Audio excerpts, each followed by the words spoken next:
আসসালামু আলাইকুম বন্ধুরা, আশা করছি সবাই ভালো আছো। তোমরা স্ক্রিনে যে ফুলটা দেখতে পাচ্ছ সেটার নাম হচ্ছে স্থলপদ্ম। আমি আমার পাশে নার্সারিতে গিয়ে দেখি এই ফুলটা, আমি তখন জানতাম না এটা কি ফুল, তো সে আমাকে পরিচয় করে দিয়েছিল। এই ফুলের বৈশিষ্ট্য হচ্ছে এটি সকালে সাদা থাকে, দুপুরে গোলাপি হয়ে যায়, সন্ধ্যার দিকে লাল হয়ে যায়। তো আমার এত ভালো লেগেছিল, তখনই কাউকে কিচ্ছু না বলে এই গাছটার বড় একটা ডাল আমি ভেঙে নিয়েছিলাম।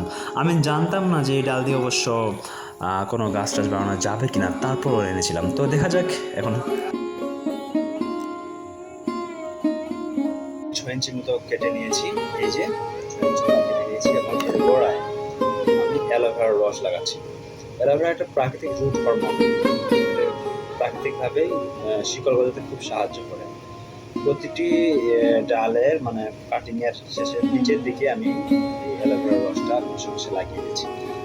আস্তে আস্তে ঘষতে হবে যেন মানে এই ডালগুলোর ছালটা ছিলে না যায়।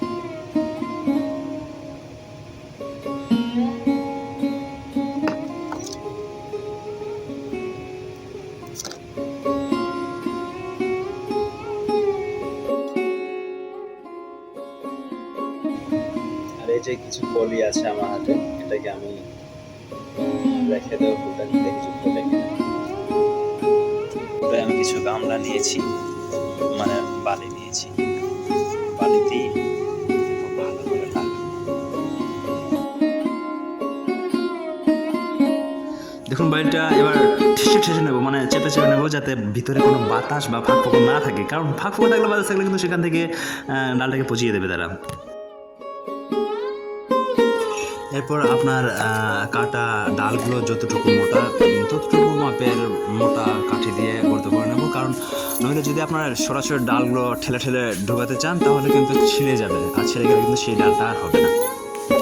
তারপর দেখুন ডালগুলো বসানোর পরে এর গোড়াগুলো ভালো করে চেপে দিতে হবে। আমি আগেই বলেছিলাম যে গোড়ার মধ্যে কোনো ফাঁক ফোকর যাতে না থাকে, তাহলে কিন্তু বাতাস ঢুকবে, ইয়ে ঢুকবে, ছত্রাক জমে গাছটা পচিয়ে দেবে।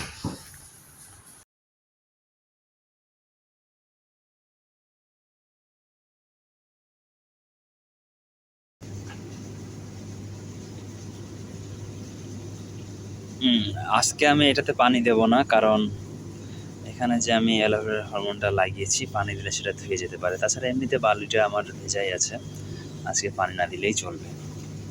কালকে সকালবেলায় এটাতে পানি দিয়ে দিব। ভালো লাগার বিষয় কি বন্ধুরা জানেন, আমি এখানে 6টি ডাল লাগিয়েছিলাম, তার মধ্যে আমি 3টি চারা পেয়েছি, তার মানে আমার সফল সফল হয়েছি আমি আর কি। যাই হোক, 50-50 হয়েছে। তারপর দুঃখ নেই, কিন্তু দুঃখর বিষয় হলো যে এই চারাগুলোকে, এই 3টি চারাকে আমি তুলে ছোট ছোট ব্যাগে প্রতিস্থাপন করেছিলাম, সেখান থেকে আবার টবে প্রতিস্থাপন করেছিলাম। কীভাবে পানি দিয়েছি, কীভাবে সার দিয়েছি, কীভাবে কী করেছি, সব কিছু টুকরো টুকরো ভিডিও করে রাখছিলাম। কিন্তু আফসোস, এখন যখন তোমাদেরকে দেখা যাচ্ছি, একটা ভিডিও খুঁজে পাচ্ছি না, কীভাবে কী ডিলিট হয়ে গেছে আমি কিছুই বুঝতে পারছি না, সেজন্য দুঃখিত। আর যদি খুঁজে পাই সেই ভিডিওগুলো, সেগুলো তোমাদের সাথে শেয়ার করবো, আশা কথা দিলাম আমি।